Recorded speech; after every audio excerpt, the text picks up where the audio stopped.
ইয়া ইবাদিয়াল্লাযীনা আসরাফু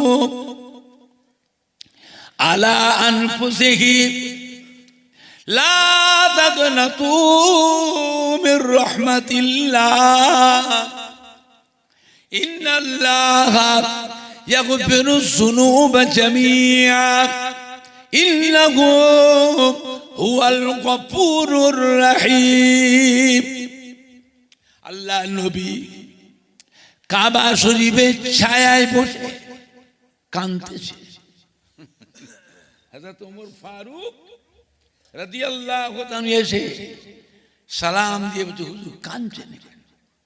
হুজুর কাঁদছেন কেন? কাঁদছেন হুজুর? আল্লাহ রাসূল বললেন, বাবা ওমর ফারুক, এই সবে জিবরাইল আলাইহিস সালাম আমার কাছ থেকে এসেছিলেন, কোরআন পাকের আমরা একটা আয়াত নাযিল করে গেলেন আমার কাছে, ওহী নাযিল করে গেলেন। কুল ইয়া ইবাদিয়াল্লাযীনা আসরাফু আলা আনফুসিহিম লা তাকনাতু মির রাহমাতিল্লাহ ইন্নাল্লাহা ইয়াগফিরুয যুনুবা জামিআ ইন্নাহু হুয়াল গফুরুর রহিম। হযরত ওমর ফারুক বলে, ইয়া রাসূলুল্লাহ, এত খুশির খবর, এত খুশির খবর, হুজুর আপনি কাঁদছেন কেন? ও বাবা ওমর ফারুক, আমার কাঁদার উদ্দেশ্য সেটা নয়। অন্য আয়াতে আল্লাহ বললেন, কিয়ামতের ময়দানে বুড়ো বুড়ি বান্দারা, চুল পাকা দাড়ি পাকা বান্দারা অন্যায় করে পাপ করে কিয়ামতের ময়দানে উঠবে। আমি আল্লাহ পাক ওই চুল পাকা দাড়ি পাকা বুড়ো বুড়ি বান্দাগুলোকে আযাব দিতে আমাকে বড় লজ্জাবোধ মনে হয়। চুল পাকা দাড়ি পাকা বুড়ো বান্দাগুলো আমার কাছে আসামি হয়ে আসে, এতে করে শাস্তি কি করে দেবো? জাহান্নাম, আযাব কি করে দেবো? আমি আল্লাহ, আমাকে লজ্জা মনে হয়। ও বাবা ওমর ফারুক, আমি ওই জন্য কাঁদতেছি, এই চুল পাকা দাড়ি পাকা বান্দাগুলি আল্লাহর সঙ্গে নাফরমানি করতে কি এতটুকু ভয় হলো না? শরম হলো না? শরম হলো না? আমার আল্লাহ এত বড় দয়াময়, চুল পাকা দাড়ি পাকা বান্দাগুলিকে আল্লাহ আযাব দিতে লজ্জা পায়, আর ওদের একটু চিন্তা হলো না? আমার ওই উম্মত গুলো চিন্তা হলো না? এমন মহান আল্লাহর সাথে আমরা বেয়াদবি করি কি করে? কি করে করছি? ও আমার পেয়ারা হাবিব, আপনি শুনিয়ে দেন আমার বান্দা বান্দি দিগকে, বলে দি যারা গুনাহ করতে করতে সীমা অতিক্রম করে ফেলেছে, সীমা লঙ্ঘন করেছে, ওদেরকেও বলে দি ওরা যেন আমার দয়া আমার রহমত থেকে যেন নিরাশ না হয়ে যায়। আমি আল্লাহ পাক তাদের আগের এবং পাঁচের, তাদের আগের এবং পরের সমস্ত গুনাহকে মাফ করনে ওয়ালা বড় গফুরুর রহিম হচ্ছি। জোরে বলুন, জোরে হবে না? নারাই দেখবে, নারাই দেখবে। বিশ্ব নবী দিবস, বিশ্ব নবী দিবস, ঈদে মিলাদ নবী, ঈদে মিলাদুন নবী। তালডাঙ্গা গ্রামবাসী গো, সম্মানীয় উলামায়ে কেরাম গো, সম্মানীয় যুবক বিন্দু, আহলে সুন্নাতুল জামাত, আহলে সুন্নাতুল জামাত, তালডাঙ্গা মাহফিলের কমিটি সাহেবান গো, মহিলা গো, ফুরফুরা শরীফের দাদা পীরের হক সিলসিলা, ফুরফুরা শরীফের দাদা পীরের হক সিলসিলা, নারাই দেখবে। একবার দরুদ শরীফ আল্লাহুম্মা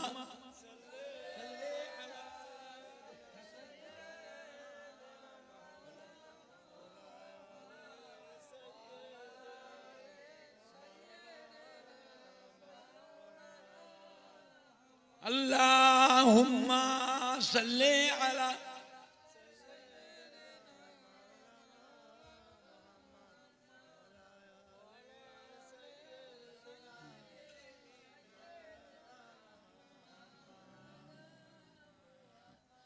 আল্লাহুম্মা সাল্লি আলা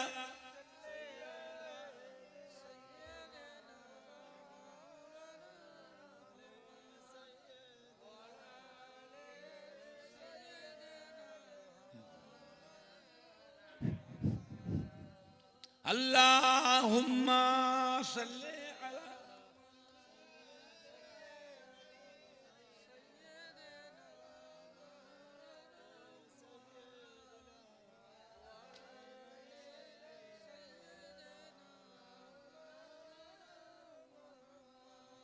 আল্লাহুম্মা সাল্লি আলা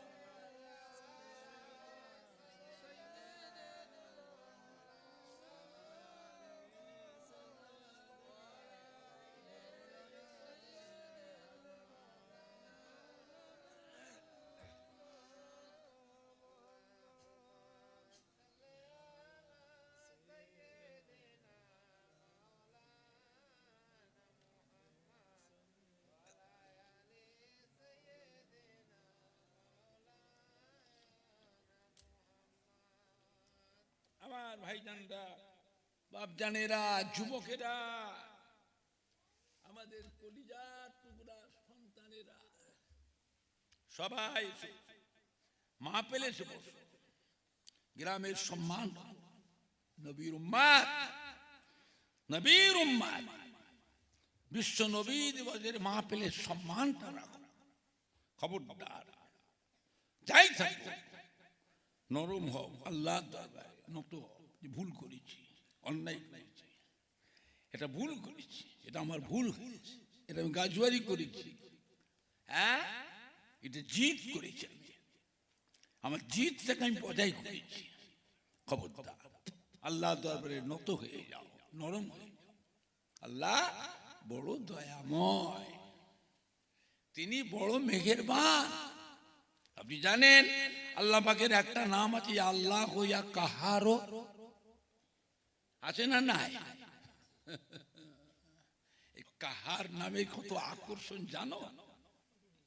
কিয়ামতের ময়দানে আল্লাহর নবীরা পর্যন্ত ভয়েতে থরথর করে কাঁপবে। নবীদের কোনো গুনাহ আছে? নবীদের গুনাহ আছে? নবীদের গুনাহ নেই, বুঝলেন? নবীরা পর্যন্ত এই নামের আকর্ষণে থরথর করে কাঁপবে।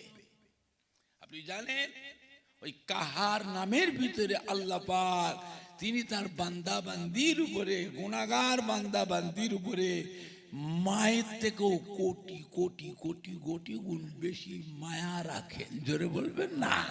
আর একটু জোরে হবে না? না নাই দেখবে, না নাই দেখবে। তালডাঙ্গা গ্রামবাসী গড় বিশ্ব নবী দেব আহলে সুন্নাতুল জামাত পুরপুরা শরীফে দাদা পীরের হক সিলসিলা আহলে সুন্নাতুল জামাত মহিলা গণ, সম্মানীয় যুবক বৃন্দ, সম্মানীয় শ্রোতা বৃন্দ, সম্মানীয় ওলামায়ে কেরাম গণ, নারাই দেখবে দুরূদ শরীফ আল্লাহুম্মা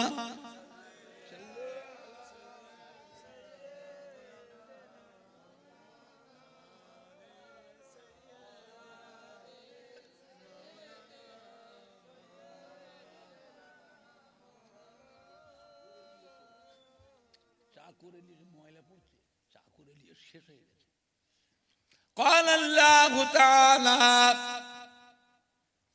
في كلام المجيد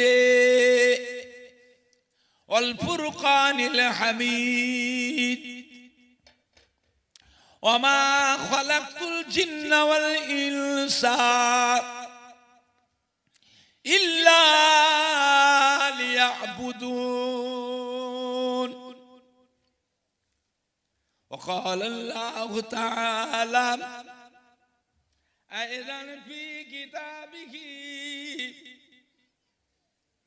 কুল ইন কুনতুম তুহিব্বুনাল্লাহ ফাত্তাবিউনি ইউহিব্বুকুমুল্লাহ ওয়া ক্বালা আল্লাহু তাআলা আইযান ফি কিতাবিহি ওয়া মা আরসালনাকা ইল্লা রাহমাতাল লিল আলামিন وقال الله تعالى في آية أخرى كل نفس ذائقة الموت قال رسول الله صلى الله عليه وسلم من تمسك بسنتي عند فساد أمتي فله أجر 100 شهيد وقال النبي صلى الله عليه وسلم ما بين منبري وروضتي روضة من رياض الجنة وقال النبي صلى الله عليه وسلم من زارني بعد مماتي فكأنما زارني في حياتي وقال النبي صلى الله عليه وسلم إذا مررتم برياض الجنة فارتعوا قيل يا رسول الله صلى الله عليه وسلم وما رياض الجنة قال حلق الذكر प्यारे हाज़रीन मजलिस আমার ईमानदार भाईरा আল্লাহ ওয়ালা ভাইরা জওয়ান যুবকেরা আমাদের কলিজার টুকরা সন্তানেরা বয়োজ্যেষ্ঠ আমার মুরব্বিয়ানগণেরা পর্দার অবস্থিত আমার মা ও বোনেরা উলামায়ে কেরাম হাফেজে কোরআন মসজিদের ইমাম আল্লাহ পাকের হাজী বান্দা গণেরা আমার পুরপুরা শরীফে দাদা পীর কিবলা রহমাতুল্লাহ আলাইহি মোহাব্বতের মুরিদানদের কলিজার টুকরা নাতিরা আমার পুরপুরা শরীফের দাদা পীর কিবলা রহমাতুল্লাহ আলাইহির কলিজার টুকরা পাঁচ হুজুর কিবলা গণের মোহাব্বতের মুরিদানদের সোনার টুকরা নাতিরা আমার পুরপুরা শরীফে দাদা পীর কিবলা রহমাতুল্লাহ আলাইহি মোহাব্বতের খলিফাগণ মোহাব্বতের খলিফাগণের মোহাব্বতের মুরিদানদের সোনার টুকরা নাতিরা আল্লাহ পাকের নিয়ামত যে আল্লাহ পাক আপনাকে আমাকে এই তালডাঙ্গা গ্রামে বিশ্ব নবী দিবস উপলক্ষ করে ঈদে মিলাদুন নবীর মাহফিল এমন একটা মাহফিল কায়েম করিয়েছে যে মাহফিলটার কথা আল্লাহ রসুল বলেছেন এটা হচ্ছে রিয়াজুল জান্নাহ অর্থাৎ বেহেশতেরই বাগান।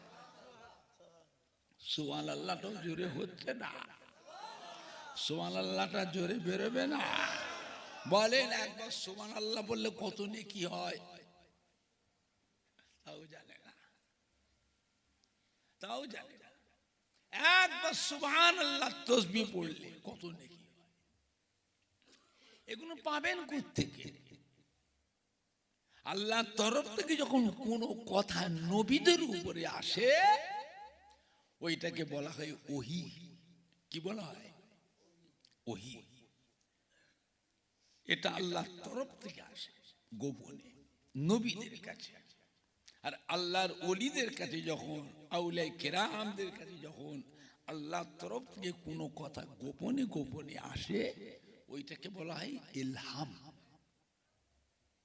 কি বলা হয়? ইলহাম। ইলহাম। এই ইলহামটা হলো নবুয়তের 46 ভাগের 1 ভাগ। এগুলো আলেম মাওলানাদের কাছে পাবে না। না, আলেম ইলমে লাদুন্নি যাদের কাছে আল্লাহ দিয়েছে, ইলমে লাদুন্নি তাদের কাছে পাবে। বুঝলেন? একবার সুবহানাল্লাহ তাসবিহ পড়লে ওই বান্দার নামায় আমালে আল্লাহ পাক 7 তবক আসমান আর জমিন এর মাঝখানে যতটা জায়গা ফাঁকা আছে সম্পূর্ণ জায়গাটায় ওই বান্দার নামায় আমাল আল্লাহ নেকিতে পরিপূর্ণ করে দেয়। শুধু তাই নয়, ওই বান্দার নামে বেহেশতের বাগিচায় আল্লাহ পাক সুন্দর একটা গাছ রোপণ করে। ওই গাছটা এত সুন্দর হয় বেহেশতের বাগিচায়। ওই একটা গাছের ছায়া, ডালপালা, শাখা প্রশাখা নিয়ে বেহেশতের বাগিচায় এতটা এরিয়া নিয়ে ছায়া করে থাকে। ওই একটা গাছের ছায়ার নিচে একটা যদি তেজি ঘোড়া ছেড়ে দেওয়া হয়, তেজি ঘোড়া ওই একটা গাছের ছায়া এই মাথা থেকে ওই মাথায় যেতে রাত দিন খালি তেজি ঘোড়াটা খালি ছুটবে। এই মাথা থেকে ওই মাথাটাই যেতে ঘোড়াটার জন্য দুনিয়ার 500 বছর সময় লাগবে।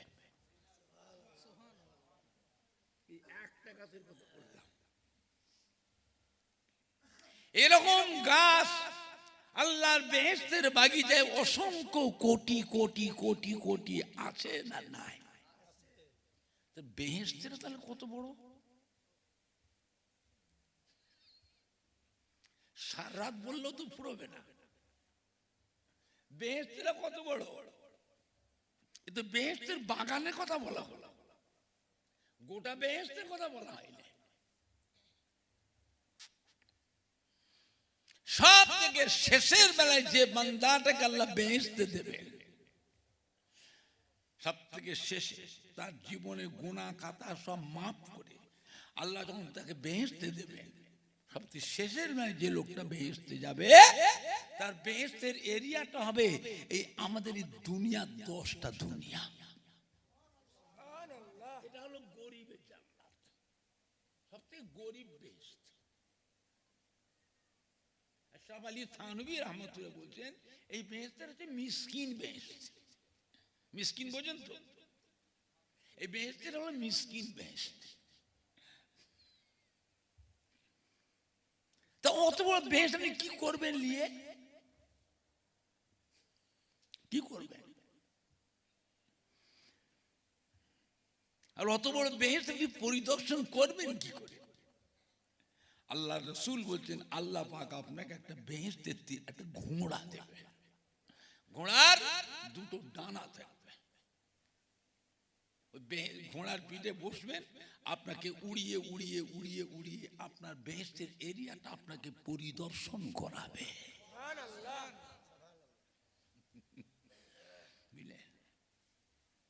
আমার ভাইজানরা, বাপজানেরা, যুবকেরা,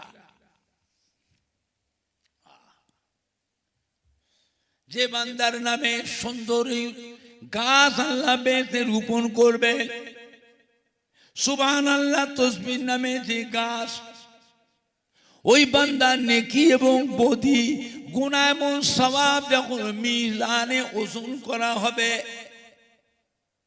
যদি দেখতে পাওয়া যায় গুনার পাল্লা ভারী, নেকির পাল্লা হালকা, আল্লাহ পাক আদমের ফেরেশতা ডাক দেন,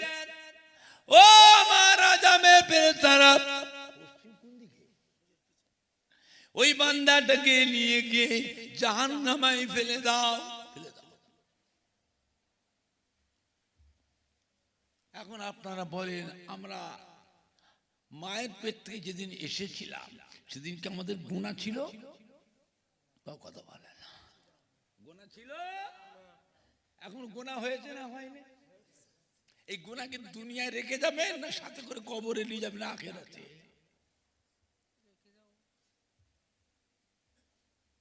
সাথে করে নিয়ে যাবেন। তার জন্য আমাদের কি করতে হবে? তওবা বেশি করে করতে হবে, আল্লাহর দরবারে তওবা বেশি করতে হবে। আল্লাহ রাসূল ফরমাচ্ছেন, একটা riwayat আছে আল্লাহ রাসূল দৈনিক 100 বার তওবা করতেন। আল্লাহ রাসূলের কোনো গুনাহ ছিল? কথা বলে না। আমার নবীর কোনো গুনাহ ছিল? একটা riwayat আছে নবী বলেছেন 100 বার তওবা, আরেকটা riwayat আছে 70 বার তওবা করতেন। বুঝতে পেরেছেন? আমার ভাইজানরা, নবী বেগুনাহ হয়ে মাসুম হয়ে এত তওবা করেন, আর আমরা তো গুনাহগার, দৈনিক একবারও তওবা হয়নি। সপ্তাহে একবার তওবা করি, মনে দেখতে হবে, চিন্তা করে করেছি কিনা।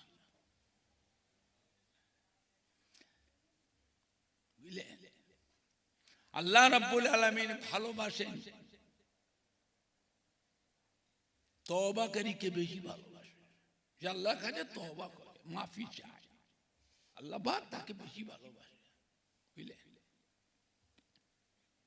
যখন আল্লাহ পাক ঘোষণা দেবেন আযাবের ফেরেশতা ওই বান্দাটাকে নিয়ে যে জাহান্নামে ফেলে দাও, ওই সময় সুবহানাল্লাহ তাসবিহ নামের গাছেদের কান্না রোল উঠে যায়।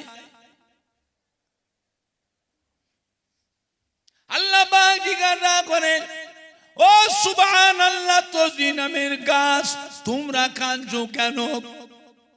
আল্লাহ পাক বেহেশতের ভিতরে সুবহানাল্লাহ তাসবিহ নামের গাছেদের আল্লাহ বাক শক্তি দান করে, জবান খুলে দেবে, পরিষ্কার আজে কেঁদে কেঁদে আল্লাহ পাক যাদের জবানে আপনার এই পাক নাম সুবহানাল্লাহ তাসবিহ পড়ার জন্য আমাদের ঘরে বেহেশতের বাগিচায় এত সুন্দর গাছ রোপণ করলেন, তারা যাবে জাহান্নামায় আর আমরা থাকবো বেহেশতে। না না না, আল্লাহ পাক আমরা বেহেশতে থাকবো না, আমরা বেহেশতে থাকবো না, আমরা ওদের সাথে জাহান্নামায় যেতে চাই। আল্লাহ পাক ধমক দেবে, খবরদার, তোমাদের ঘরে জাহান্নামায় পাঠাবার জন্য আমি আল্লাহ আমার বেহেশতের বাগিচায় এত সুন্দর গাছ রোপণ করি নাই। গাছেদের কান্না রোল উঠে যাবে, সুবহানাল্লাহ তাসবিহ নামের গাছ, ওদের কান্না রোল উঠে যাবে। আল্লাহ পাক আপনি বড় দয়াময়, আপনি বড় মেহেরবান, তাহলে এই বান্দাগুলিকে আমাদের সাথে দয়া করে বেহেশতে পাঠিয়ে দেন, আমাদের মনে আর কোনো দুঃখ কোনো আপত্তি আর থাকবে না। আল্লাহ রাব্বুল আলামিন ওই সুবহানাল্লাহ তাসবিহ নামের গাছেদের কান্না, গাছেদের দোয়া আল্লাহ কবুল করে নিয়ে পুনরায় আল্লাহ পাক ওই বান্দাগুলিকে বেহেশতি ঘোষণা করে দেন। জোরে হবে না? জোরে হবে না? নারায়ে তাকবীর! বিশ্ব নবী দিবস, বিশ্ব নবী দিবস তালডাংরা গ্রামবাসী গণ, সম্মানীয় কমিটি সাহেবান গণ, আহলে সুন্নাতুল জামাত, সম্মানীয় যুবক বিন্দু, সম্মানীয় ওলামায়ে কেরাম গণ, সম্মানীয় শ্রোতা বিন্দু, নারায়ে তাকবীর! আমার ভাইজানরা, বাপজানেরা, যুবকেরা, হযরত আবু হুরায়রা রাদিয়াল্লাহু তাআলা আনহু মদিনার মসজিদে নববী শরীফে, না না রাখেন, বলবো যখন হাউ হাউ করে কাঁদছে। আল্লাহ রাসূল জিজ্ঞেস করেছে, কাঁদছো কেন? এই আবু হুরায়রা, কাঁদছেন কেন? হাজা আবু হুরায়রা বলে, ইয়া রাসূলুল্লাহ, ইয়া হাবিবাল্লাহ, আমার মা আমাকে মেরেছে। কে মেরেছে? কথা বলে না, মা মেরেছে। মা কেন মারলো? কি অন্যায় করেছে বলো? কি অন্যায় করেছে বলো? হাজা আবু হুরায়রা, ইয়া রাসূলুল্লাহ, ইয়া হাবিবাল্লাহ, অন্যায় কিছু করি নাই, বেয়াদবি করি নাই। ঘরে যেতে একটু রাত হয়ে গেছে, দেরি হয়ে গেছে। মা আমায় জিজ্ঞাসা, আবু হুরায়রা এত রাত কেন হলো, কোথায় ছিলে? আমি তখন মাকে বললাম, মা গো, যার কদমের ধারে যেতে গেলে যার চাঁদ মুখটা দেখতে পেলে জীবনটা ধন্য হয়ে যায়। আমি গিয়েছিলাম হযরত মুহাম্মদ সাল্লাল্লাহু আলাইহি সাল্লামের দরবারে ছিলাম। কোথায় ছিলাম? আল্লাহ রাসূলের দরবারে ছিলাম। মা ছিল ইহুদি। মা ছিল ইহুদি। ইসলামের বড় শত্রু কারা? শুনছেন না কি হচ্ছে? ইসলামের বড় শত্রু কারা? ইহুদিরা। আজ কি শত্রু না নবীর যুগেও ছিল? নবীকে মারার জন্য কত রকমের বুদ্ধি, কত পূর্বাকাণ্ড খাটিয়েছে, পেরে ওঠে না। একটা দুটো নবী নেয়, 3000 নবীকে শহীদ করেছে এই ইহুদিরা। 3000 নবীকে শহীদ করেছে। মোট নবী হচ্ছে 2,24,000। 1,24,000 মতান্তরে 2,24,000। তার মধ্যে 3000 নবীকে ইহুদিরা শহীদ করেছে। এই বাইতুল মুকাদ্দাস যেখানে আছে ওই জায়গায় 75,000 নবীর মাজার আছে। একটা দুটো নবী নয়, 75,000 নবীর মাজার আছে এই বাইতুল মুকাদ্দাসের আশপাশে। বুঝলেন আমার ভাইজানরা, বাপজানেরা? হাজা আবু হুরায়রা বলে, হুজুর মা আমাকে মেরেছে। মা কেন মারলো? কি অন্যায় করেছো? হুজুর অন্যায় কিছু করি না, আপনার দরবারে এসেছি, আপনি ভালো ভালো ওয়াজ করছেন, হাদিস বলছেন, শুনতে খুব ভালো লাগে। দেরি হয়ে গেছে ঘরে যেতে। তো মা জিজ্ঞেস করছে, এত রাত কোথায় ছিলিস, এত দেরি করলি? আমি তার বললাম, মাগো, যার কদমের ধারে যেতে গেলে তার চাঁদ মুখটা দেখতে পেলে জীবন ধন্য হয়ে যায়। আমি ছিলাম হযরত মুহাম্মদ সাল্লাল্লাহু আলাইহি ওয়াসাল্লাম দরবারে ছিলাম। মায়ের রাগ, রাগ, আপনার নামটা শোনার সাথে মায়ের গায়ে জ্বালা পোড়া শুরু হয়ে গেল। এই তুই হযরত মুহাম্মদের দরবার ছাড়বি? আমি ঘর থেকে বেরিয়ে যা, ঘর থেকে বেরিয়ে যা। আমি বললাম, মাগো, তোমার ঘর বাড়ি গেল, ইচ্ছা হলে, দরকার হলে সর্বহারা হতে পারি, একটা মুহূর্তের জন্য আমি ঈমান হারা হতে পারবো না। জোরে বলবেন না?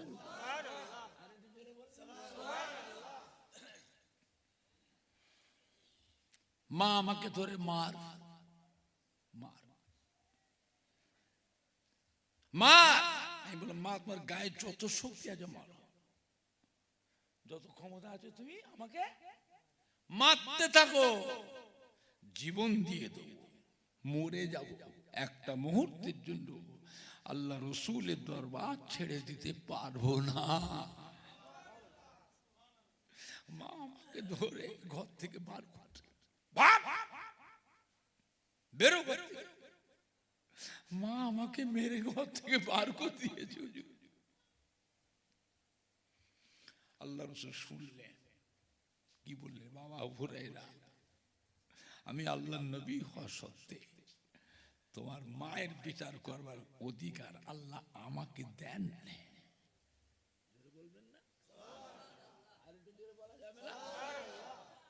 তুমি আমাকে কি বলতে চাইছো?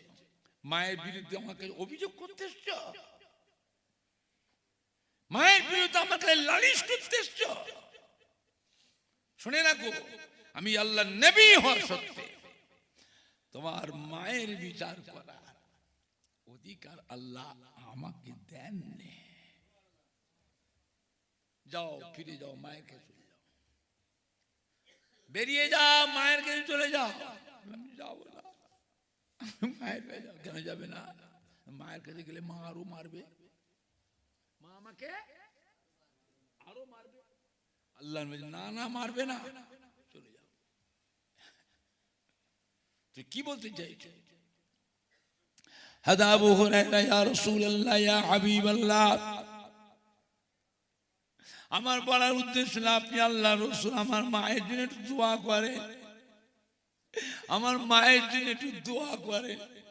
আল্লাহ আমার মাকে যেন ইমানের কলমা পড়ে মুসলমান করে দেন, মাকে আল্লাহ হিদায়াতের নূর আল্লাহ নসিব করে দেন। আমি জানি আপনি আল্লাহ রসুল, দোয়া করলে আপনার দোয়া মিস যাবে না, আপনার দোয়া বৃথা যাবে না। হুজুর আপনি তো আমার মায়ের জন্য দোয়া করেন।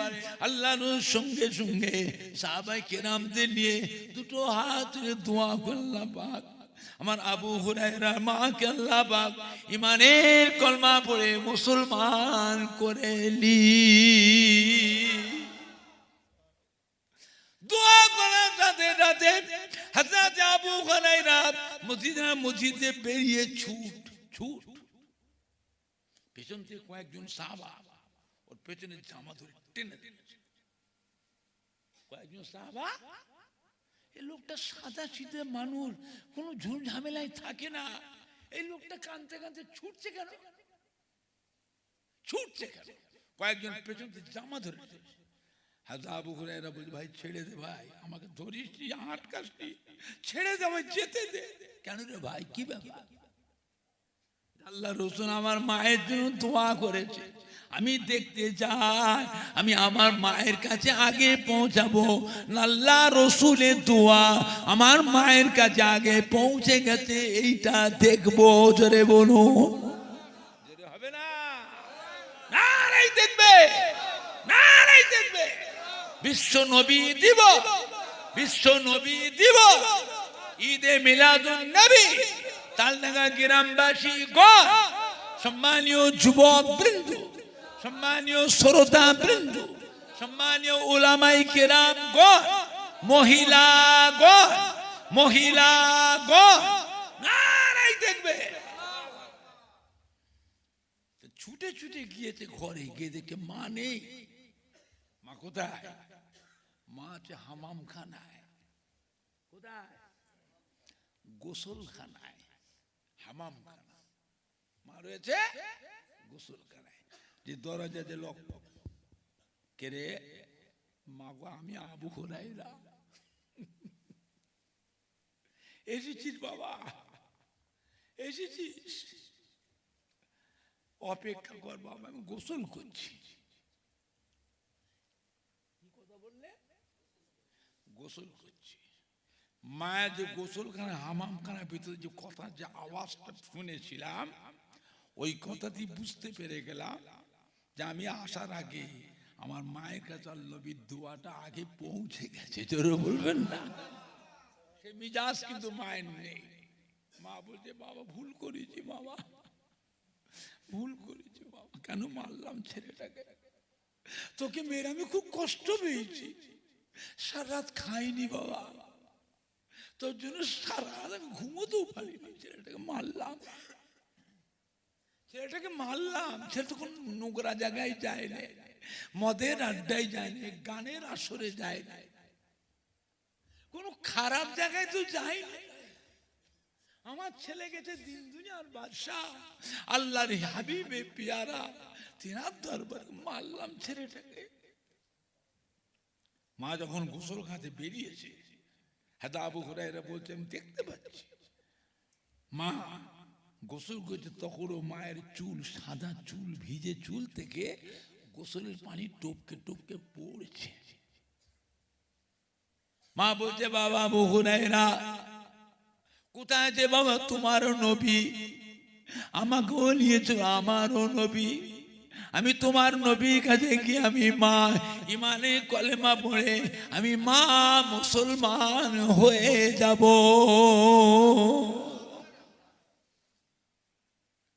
মাকে সাথে করে নিয়ে আসলেন হযরত আবু হুরায়রা। মা এসে আমার নবী পাকের নূরের হাত দুখানা ধরে নবীকে বলে, হুজুর আপনি আমার ইমানের কলমা পড়ে মুসলমান করে নিন।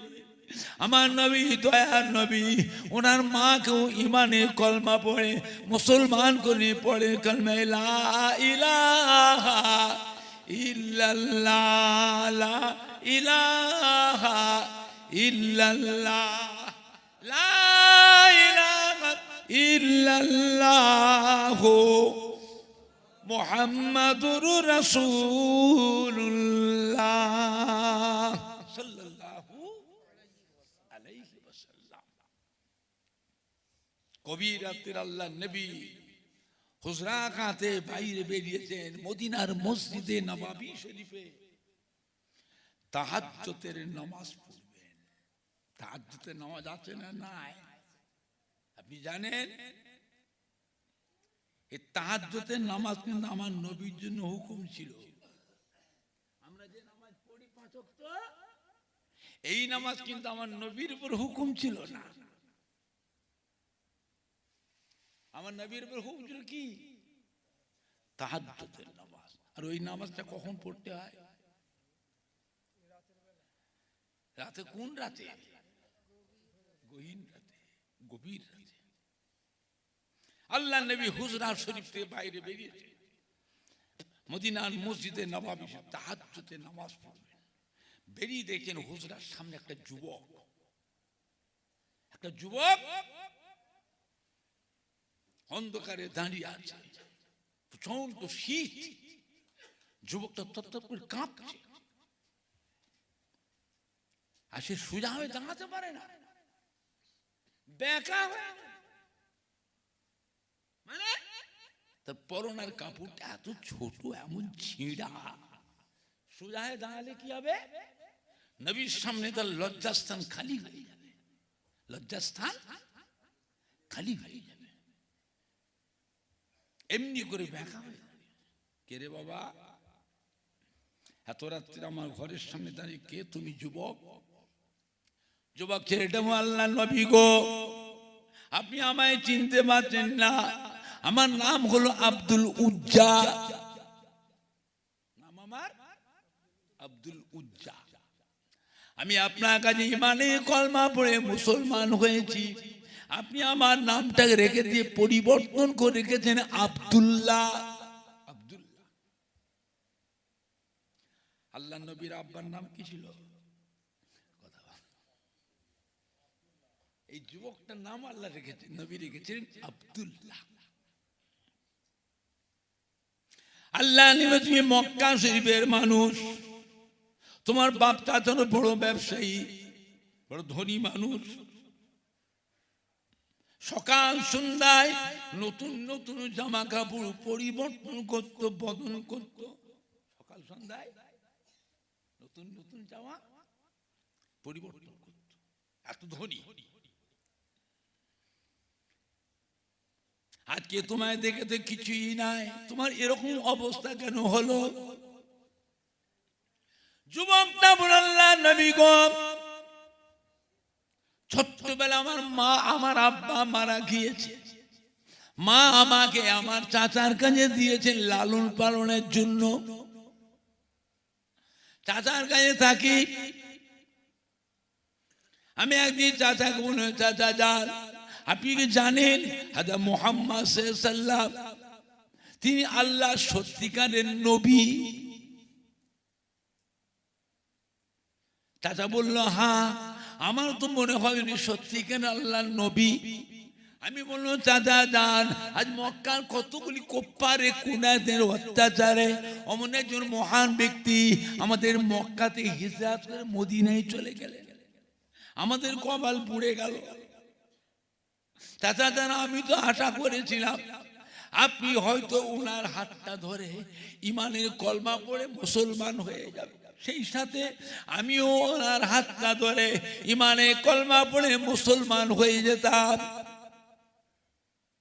মুসলমান হওয়ার কথা শুনে চাচা কিন্তু অস্বীকার করলো, আমি হব না, আমি হব না। আমি ভাতিজা চাচা, আমি তো আপনার অপেক্ষায় রয়েছি। আপনি যখন হবেন না, আমি তার উনার কাছে ইমানে কলমা পড়ে মুসলমান হয়ে গেলাম। চাচার রাগ, এই তুই জানিস এই ইমানে কলমাটা পড়ার জন্য তোর পরিণামটা কি হবে?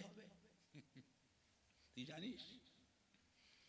হ্যাঁ, তোর অবস্থাটা কি হবে তুই জানিস? আজ থেকে আমি তোকে সমস্ত সম্পত্তি থেকে বঞ্চিত করে দিলাম, যা চলে যা। আমি তো বলো চাচা যান, সমস্ত সম্পত্তি হারা হতে পারি, একটা মুহূর্তের জন্য ঈমান হারা হতে পারবো না।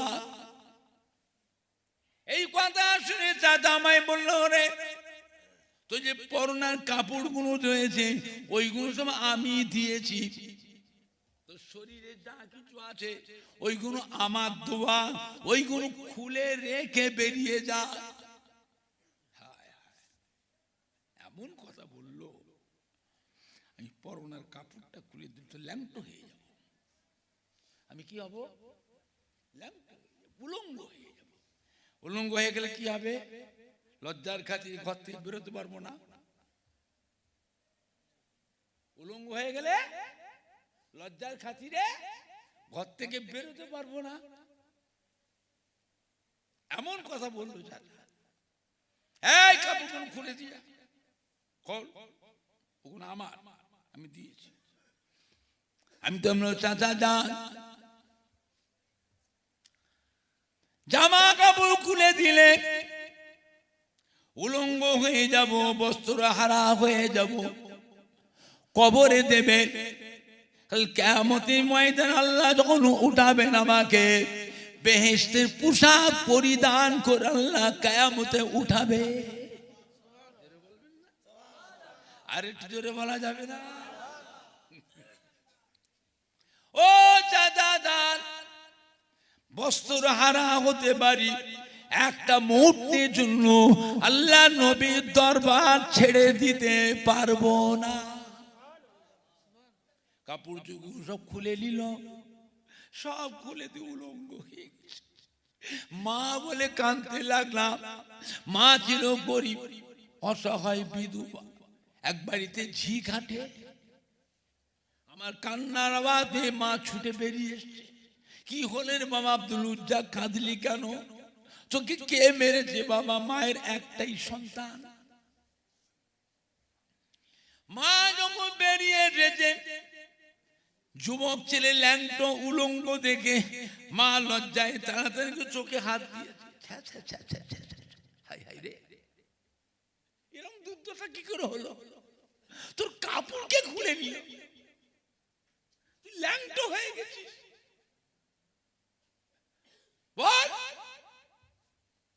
বলবো কি এমন আচরণ করেছিল চাচা, এত দুঃখ পেয়েছিল, কান্নার চোটে মুখ দিয়ে কথা বেরোচ্ছে না। কান্নার চোটে মুখ দিয়ে কথা বলতে পারছে না। মা তো তোর রাগ করছে, পাগল হয়ে গেছিস, পাগল হয়ে গেছিস, তো ধমক দিচ্ছে মা। একটা বাচ্চা ছেলে ল্যাংটো হওয়া, জওয়ান ছেলে মায়ের সামনে ল্যাংটো হলে মা লজ্জা পাবে না? পাবে না? কথা বলে না।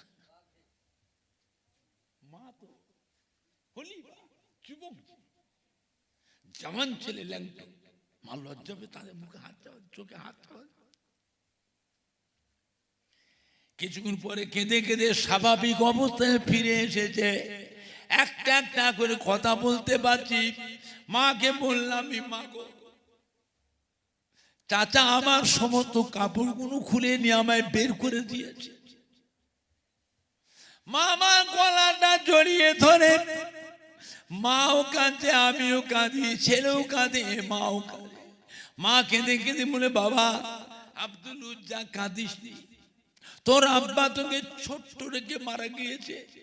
আমি খুব কষ্ট করে লোকের বাড়ি চেয়ে মেঘে নিয়ে এসে তোকে খাইয়ে পড়িয়ে বড় করেছি। তুই এখন যুবক হয়ে গেছিস, তোর ভরণ পোষণ কাপড় চোপড় আমি জুগাতে পারি না। তাই তোকে তোর চাচার কাছে দিয়েছি। আমি আমার জীবিকা নির্বাহনের জন্য এক বাড়িতে ঝি কাটি, চাকরানি কাটি। ওরে আব্দুল উজ্জা, কাঁদিস নি, তুই আমার একটা ছেলে, মা হয়ে তোর কান্না আমি সহ্য করতে পারি না। ওরে বাবা আব্দুল উজ্জা, তুই বল আমায় কি চাস, কি দিলে তোর কান্নাটা বন্ধ হবে? আমি মাকে বললাম, মা গো, আমি কিছুই চাই না, শুধু আমাকে একখানা বস্ত্র দাও, একটা বস্ত্র দাও। আমি অন্য কিছু চাই না, আমাকে আমার লজ্জাস্থান ঢাকবার মতো আমাকে একটা বস্ত্র দাও। মা ওই সময় ছিঁড়া একটা কাঁথা, ছিঁড়া একটা কাঁথা, সেলাই দেওয়া কাঁথা মা দিল। মায়ের কাপড়টাকে দুভাগ করলো, কেটে ছিঁড়ে দুভাগ, একবার পরনার কাপড় আর একবার গায়ে ছোট কাপড়। এই পরে মক্কা শরীফ থেকে 360 মাইল রাস্তা অতিক্রম করে মদিনা শরীফে হুজুর, আপনার হুজরা শরীফের দরওয়াজার বাইরে দাঁড়িয়ে আছি। কখন আপনি বাইরে বেরোবেন? আরাম ফারমাচ্ছেন, হুজরার মধ্যে আরাম ফারমাচ্ছেন, কখন বাইরে বেরোবে? এক নজর যদি আপনার চাঁদ মুখখানা এক নজর দেখতে পায়, আমার মনে আর ওসব কোনো দুঃখ থাকবে না।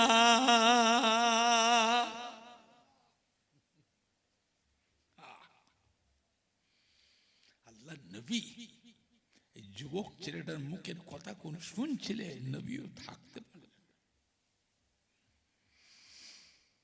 ঝরঝর ঝরঝর করে নবী পাক কাঁদতে লাগলেন, দয়ার নবীও কাঁদতে লাগলেন। যুবক এদিকে আয়, আমার ঘরে আয়, আমার হুজরে ঢুকে আয়।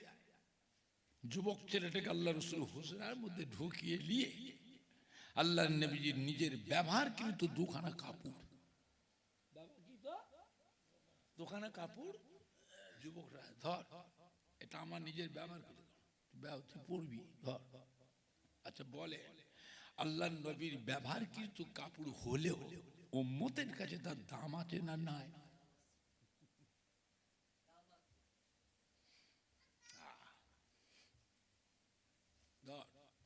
হাতটা ধরে আল্লাহ নিয়ে এলেন কোথায়? নবী মদিনার মসজিদে নববী শরীফে।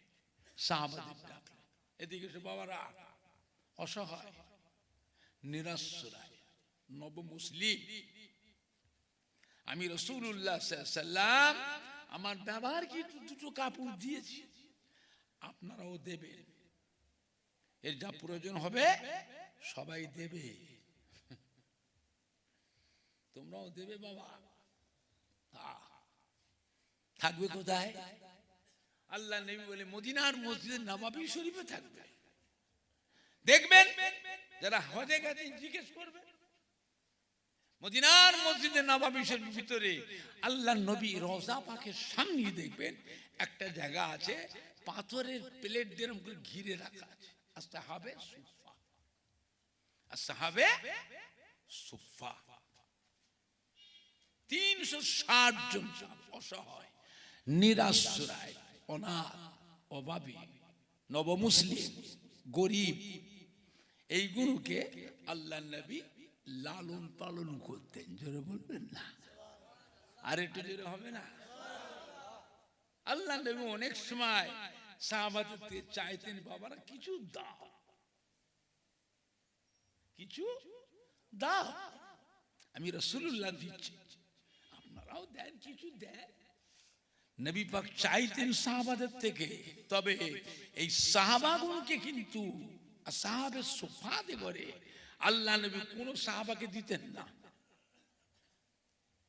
আল্লাহ নবী নিজে লালন পালন করতেন। জোরে বলবেন না সুবহানাল্লাহ? বুঝলেন? আজকে অনেক এতিমখানা আছে, মাদ্রাসা আছে, আছে না? না, অনেক এতিম ছেলেকে রাখে। গ্রামের মানুষরা সবাই ধনী মানুষ, ধনী গরিব, মেয়ে ছেলে বেটা ছেলে দান দান করে ওইসব গরিব ছেলেদের খাবার ব্যবস্থা, হোস্টেলে, এতিমখানায় মানুষ সাহায্য করে না? করে না?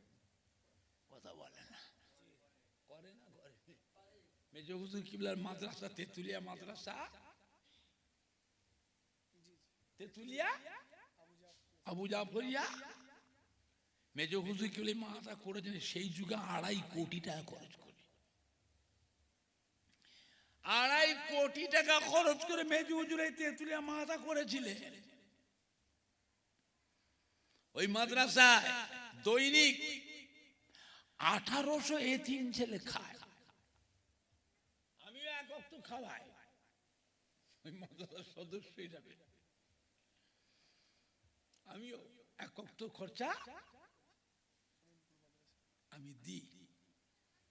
আজকে যাবো এখান থেকে আমিনপুর মাদ্রাসা, আজকে মাহফিল আছে, এই ছেলে পড়তো ওখানে, এই যে আপনাদের কি এখানে কি বড়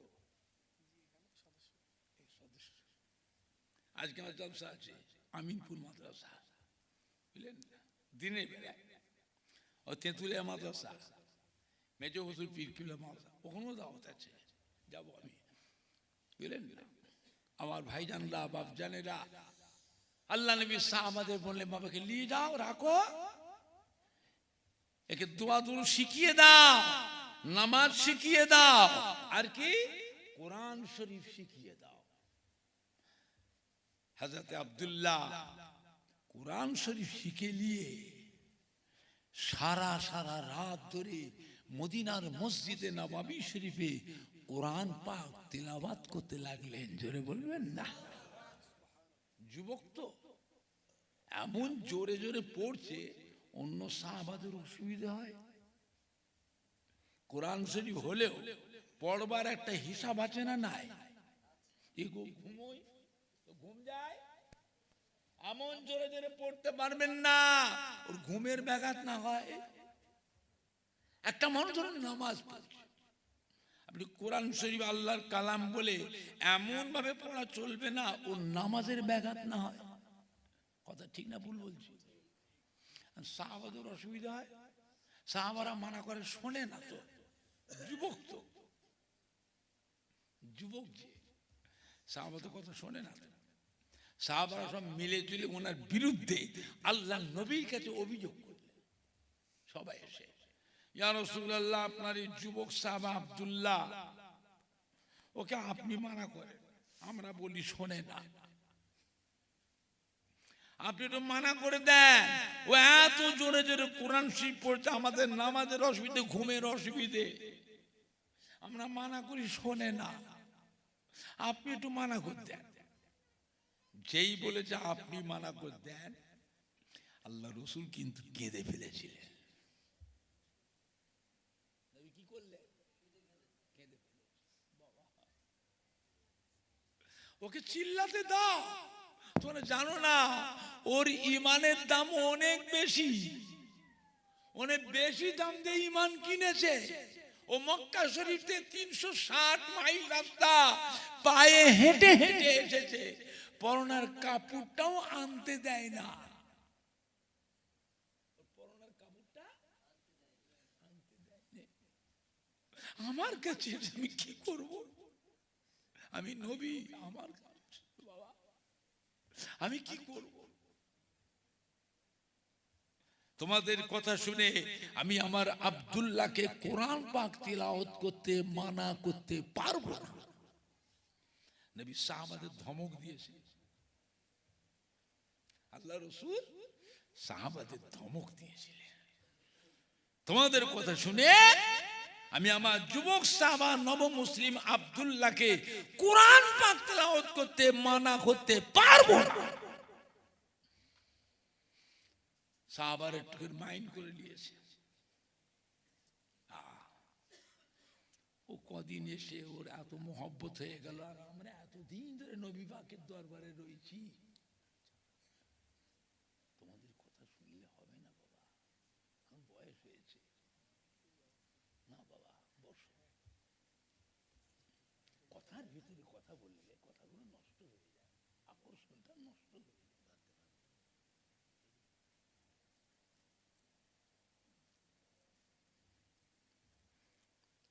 সম্পূর্ণ কথাটা বলা হবে না, ছেড়ে দিই, ছেড়ে দিই, তোমাদেরটাই শুনি।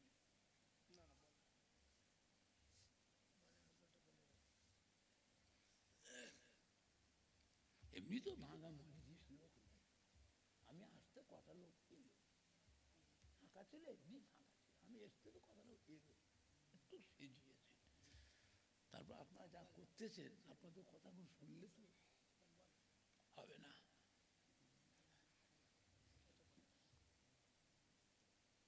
আল্লাহ রসুল বুঝতে পারলেন যে সাহাবারা মনে কষ্ট পেয়েছে, ডাকলেন, ও আমার সাহাবারা এদিকে এসো। একটা সংসারে দুটো ভাই, মাও নেই বাপও নেই। ছোট ভাই যেটা ভুল করে, বড় ভাইয়ের কর্তব্য কেউ ঘাটটা ধরে ঘর থেকে বার করে দেওয়া, কথা বলে না।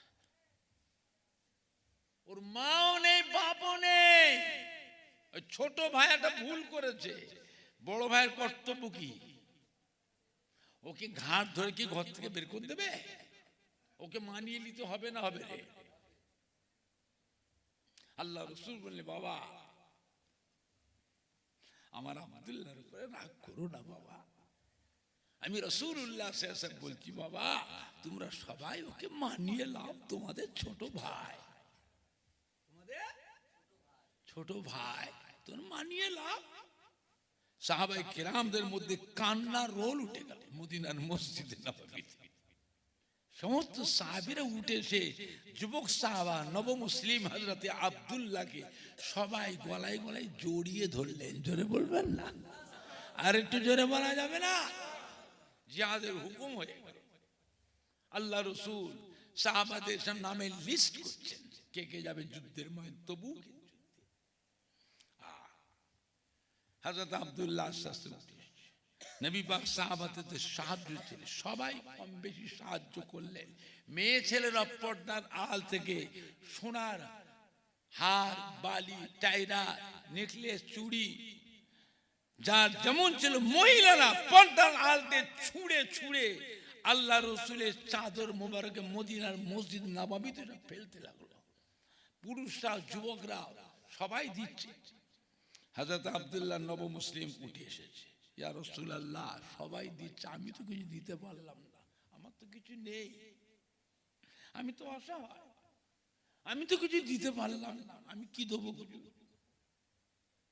আমি আমার জীবনটাকে আল্লাহর ইসলামের জন্য ওয়াকফ করে দিলাম।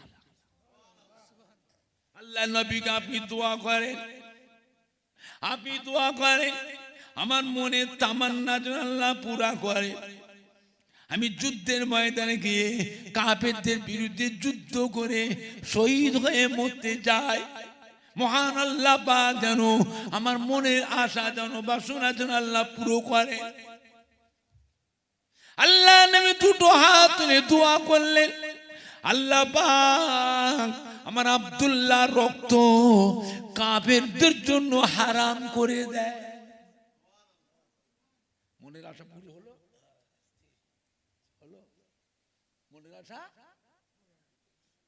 ও চাইলে শহীদ হব, আর আল্লাহ রোজ কি বলছে, আমার আব্দুল্লাহ রক্ত কাফেরদের জন্য হারাম করে দেয়। হ্যাঁ বাড়িয়ে ওখান থেকে আমি দোয়া চাইলাম, আপনি কি দোয়া করলে? উল্টো উল্টো দোয়া করলে। ও জিদ ধরে যুদ্ধে যাবো, না যাওয়া হবে না। আব্দুল্লাহ মন খারাপ করো না, তোমার যে অবস্থায় তোমার মরণ হোক, আল্লাহ তোমাকে শহীদি দরজা দিয়ে দেবে। তুমি মুসলমানদের দলে গিয়ে যুদ্ধের ময়দানে যুদ্ধ করবে কাফেরদের বিরুদ্ধে। মক্কা থেকে তোমার নিজের আত্মীয় স্বজন অনেকেই আসবে যুদ্ধ করতে। তোমার আত্মীয় স্বজনরা যখন তোমায় দেখতে পাবে মুসলমানদের দলে রয়েছো, তাদের মনে রাগ হবে না খুশি হবে? তোমাকে যদি তারা মেরে ফেলতে পারে, তারা রাগ হবে না দুঃখ পাবে না খুশি হবে? তোমাকে মেরে ফেলবার চেষ্টা করবে না করবে না? তুমি মেরে ফেলে তোমার লাশটাকে নিয়ে হাইজ্যাক করে নিয়ে চলে যায়। সাহাবারা তো যুদ্ধে ব্যস্ত থাকবে, যুদ্ধের ময়দানে সাহাবারা ব্যস্ত থাকবে, ওর ভিতর থেকে তোমার লাশটাকে যে হাইজ্যাক করে নিয়ে চলে যায়, মরা লাশটা যদি করবে, আল্লাহর ইসলামের অসম্মান হবে। তোমাকে নিয়ে যাব না, নিয়ে যাব না। কাঁদছে, আমি যাব। যুবক তো যা মুখে বলে তার উপরে মজবুত আমি যাব। কেঁদে কেঁদে কেঁদে কেঁদে জ্বর এসে গেল, এমন জ্বর এসে গেল, জ্বরেতে বেহুশ। আল্লাহ নবী কয়েকজন সাহাবা থাকো, তোমাদের যুদ্ধের মধ্যে ওর সেবা করবে, ডাক্তার পারি, চিকিৎসা ওষুধ পারি, ওর কি লাগে সেগুলো তোমরা করবে। যুদ্ধের ময়দানে গিয়েও আল্লাহ নবী খোঁজ নিচ্ছেন আমার আব্দুল্লাহ কেমন আছে। অবস্থা ভালো নয়, কদিন হয়ে গেল, জ্বরও কমেনি, কিছু খাওয়াতেও পাচ্ছে না। আর যত কঠিন অসুখ হোক, খাওয়া যদি ঠিক থাকে বাঁচবে না মরবে। খাওয়া বন্ধ হয়ে যায়, যত তাজাই হোক না কেন, খাওয়া বন্ধ হলে বাঁচবে না মরবে। কথাটা বুঝতে পারছেন না? পারছেন না? ও তো খাচ্ছে না হুজুর, আর জ্বরও কমে না, ও খায়ও না। আমাদের চিন্তা হচ্ছে হুজুর ছেলেটা মারা যাবে নাকি। হঠাৎ করে খবর চলে এলো আব্দুল্লাহ ইন্তেকাল, ইন্না লিল্লাহি ওয়া ইন্না ইলাইহি রাজিউন। আল্লাহ নবী কাঁদতে লাগলেন, আল্লাহ পাক আমার যুবক সাহাবাটা মারা গেল, আমি রাসূলুল্লাহ কত আশা, আমার যুবক সাহাবাকে নিয়ে আমি দেশ বিদেশে যাব, আল্লাহর ইসলামের কত খেদমত করব। আর যুবক ছেলে পাশে থাকলে মনের সাহস বাড়ে না কমে? কথা বলছেন না কেন? আল্লাহ কাঁদছে, আল্লাহ আমার যুবক সাহাবাটা মারা গেল, আমি রাসূলুল্লাহর কত আশা, ওকে আমি সাথে করে নিয়ে দেশ বিদেশে গিয়ে আল্লাহর ইসলামের কত খেদমত করব। আল্লাহ আমার যুবক সাহাবাটা মারা গেল। নবী পাক যুদ্ধের ময়দানে ফিরে আসলেন, সাহাবাদের হুকুম করে, বাবা আপনাদের ভাইয়ের লাশটা গোসল দিয়ে সুন্দর কাফন পরিয়ে মদিনার মসজিদ নববী শরীফে নিয়ে এসো, আমি রাসূলুল্লাহ নিজে তার জানাজার নামাজ পড়াবো। সুবহানাল্লাহ, জোরে হলো না? জানাজা কে পড়াবে? আল্লাহ রাসূল বলতেন আমি জানাজা পড়াবো। সাহাবায়ে কেরামরা লাশ গোসল দিয়ে সুন্দর কাফন পরিয়ে মদিনার মসজিদে নববী শরীফে নিয়ে এসেছেন। মাগরিবের আযান হয়ে গেল, মাগরিবের আযান হয়ে গেল। মাগরিবের নামাজের পর আল্লাহ নবী নিজে গেলেন, জানাজার ইমাম হয়ে গেলেন। জোরে জোরে বলুন সুবহানাল্লাহ। জানাজার নামাজের পর আল্লাহ নবী সাহাবাদের বলে, বাবার আপনাদের ভাইয়ের লাশটা গোরস্থানে নিয়ে চলুন, মদিনার গোরস্থান জান্নাতুল বাকিয়া গোরস্থান, জান্নাতুল বাকিয়া গোরস্থান।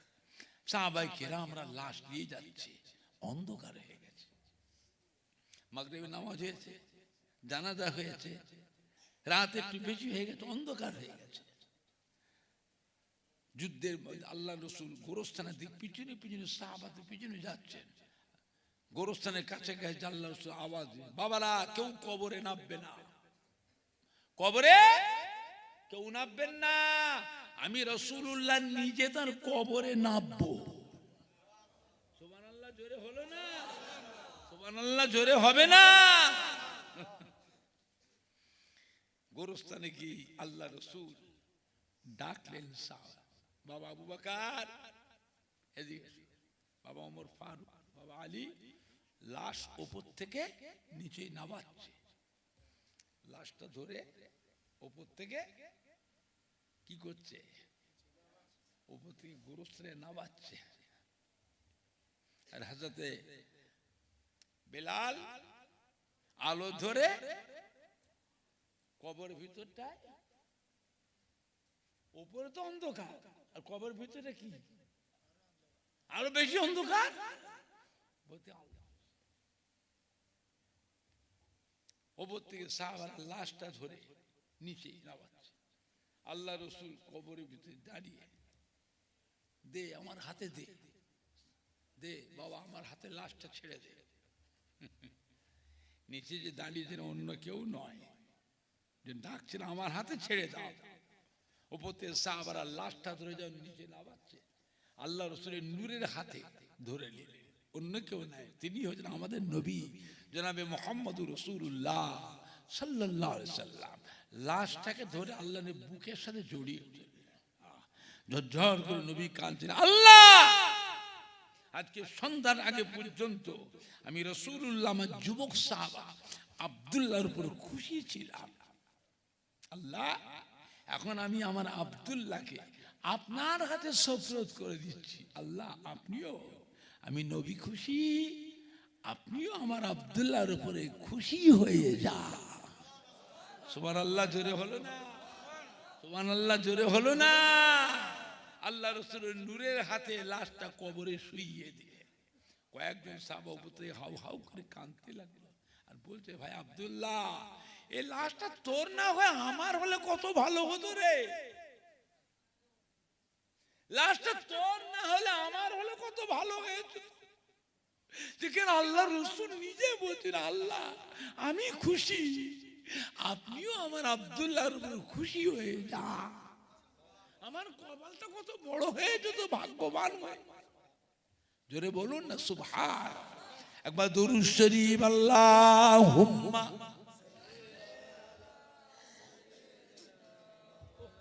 আল্লাহ।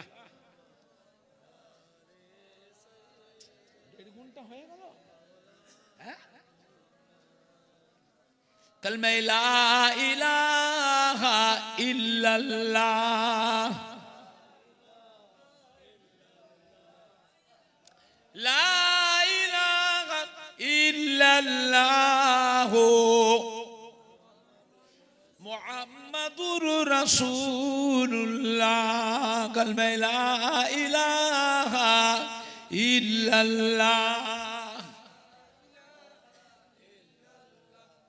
লা ইলাহা ইল্লাল্লাহ মুহাম্মাদুর রাসূলুল্লাহ। আল্লাহুম্মা সাল্লি আলা।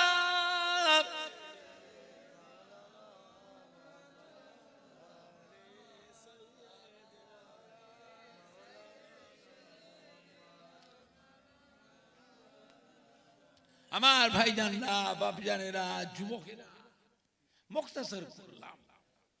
আল্লাহ পাক কখনো তৌফিক দেন আবার হবে।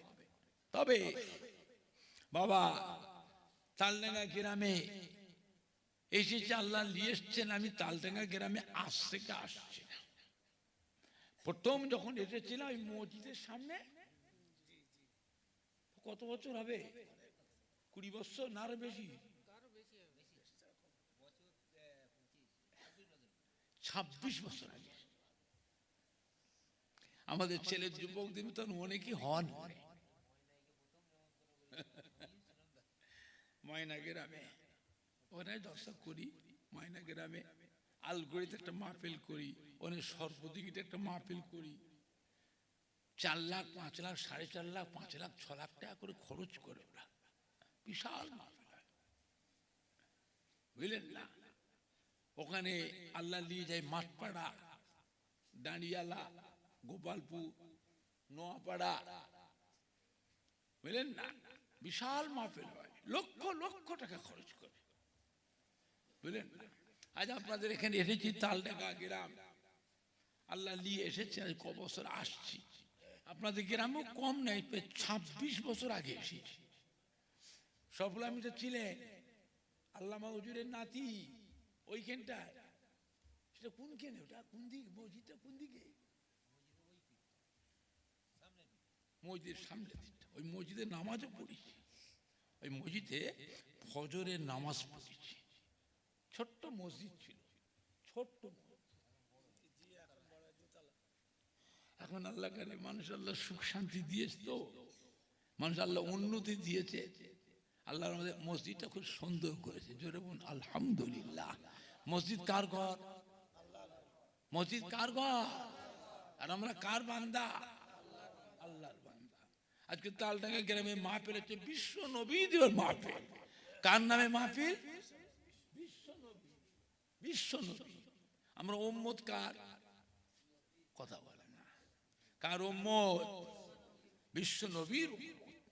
বলেন এই মাহফিলটা থাকবে না বন্ধ হয়ে যাবে? কথা বলে না। থাকবে না বন্ধ হবে? কারা কারা বলছে থাকবে হাত তোলে। জোরে তাকবীর দেন, নারে তাকবীর। জোরে দেন, নারে তাকবীর। বিশ্ব নবী দিবস, বিশ্ব নবী দিবস, ঈদে মিলাদুন নবী, আহলে সুন্নাতুল জামাত, পুরপুরা শরীফের দাদা পীরের হক সিলসিলা, সম্মানীয় যুবক বৃন্দু, সম্মানীয় ওলামায়ে কেরাম গণ, মহিলা গণ, নারে তাকবীর। হাত নামান। বাবা বলেন পরের বছরে মাহফিলে কে কি দেবে? খবরদার দলাদলি করো না বাবা, জিদাজিদ করো, জিদ মজাই করো না। আল্লাহ নবীর মাহফিল, এটা নবীর উম্মত হিসাবে নবীর কাছে সবাই মহব্বতের। কথা ঠিক না ভুল? নবীর উম্মত হিসাবে নবীর কাছে সবাই মহব্বতের। কথা বুঝছেন? খবরদার, খবরদার মন খারাপ করবেন না, মন খারাপ করবেন না, খবরদার। বলেন কি আছেন আপনার? পরের বছর মাহফিলে প্যান্ডেলের দায়িত্ব কে নেবে? স্টেজকে কে সুন্দর করে সাজিয়ে দেবে? লাইটিং এর দায়িত্ব কে নেবে? মাইক সেটটা ভালো, এই মাইক সেটের দায়িত্ব কে নেবে? তাবারকের চাল কে দেবে? বলেন তাবারকের গোশতটা কে দেবে? তাবারকের মশলাটা কে দেবে? আলু পেঁয়াজটা কে দেবে? একটা বক্তার দায়িত্ব কে নেবে? পরের বছরে মাহফিলে এককালীন বড় দান 10,000 টাকা, 5,000 টাকা, 15,000 টাকা, এককালীন বড় দান দিবার মতো কে কে আছে? আমাদের ছেলেরা, যুবকরা, আমাদের কলিজার টুকরা সন্তানেরা, আমার সম্মানী ভাইরা, ধনী ভাইরা, ব্যবসায়ী ভাইরা, চাকরিজীবী ভাইরা, চাষি ভাইরা, নাম বলেন আলমবাড়ি, আমার আলমবাড়ি ভাই, ইনি বলছে আমি 10,000 টাকা দেবো। নারায়ে তাকবীর, নারায়ে তাকবীর। বিশ্ব নবী দিবস, বিশ্ব নবী দিবস জিন্দাবাদ, ঈদে মিলাদুন নবী জিন্দাবাদ, নারায়ে তাকবীর। তালডাঙ্গা গ্রামবাসী গো, তালডাঙ্গা গ্রামবাসী গো জিন্দাবাদ, সম্মানীয় দাতা সখী গো জিন্দাবাদ। সম্মানীয় আলম